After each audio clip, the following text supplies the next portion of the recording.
أهلا بكم، أنا شريف العبد وانتوا بتسمعوا المجرب. الحقيقة أن أنا كنت متردد جدا قبل ما أخد قرار بتسجيل الحلقة دي، ولحد دلوقتي ممكن يكون في ناس كتير بتعتبر الموضوع اللي هنتكلم فيه حساس شوية. وزمان تعلمنا في المدارس والجامعات أو حتى في الشغل لما كبرنا إن في 3 موضوعات بلاش نتكلم فيهم أو نفتح فيهم مناقشات: الرياضة، السياسة، والدين. يعني من الآخر كده بلاش كلام ممكن يفتح باب لتعصب أو لنقاش حاد بين طرفين، بلاش حاجة توتر الأجواء. وموضوعنا النهاردة بيلمس في موضوع من ال3، موضوع من الموضوعات اللي كان في وقت من الأوقات مش بنحب نتكلم فيه. ضيفتنا النهاردة عاشت في بيت بيجمع بين ديانتين وجنسيتين، عاشت أجواء وطقوس دينية مختلفة ومنتمية لديانات مختلفة، اتعرضت للخبطة، أحزان وأفراح مختلفة مش كتير مننا بيعيشها.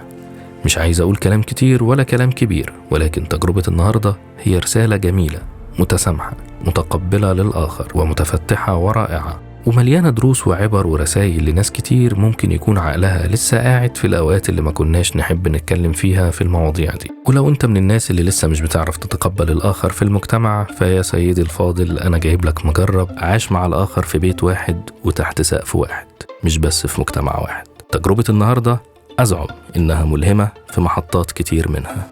مش عايز أطول في المقدمة أكتر من كده. معانا النهاردة ليلى. أهلا ليلى. أهلا يا شريف.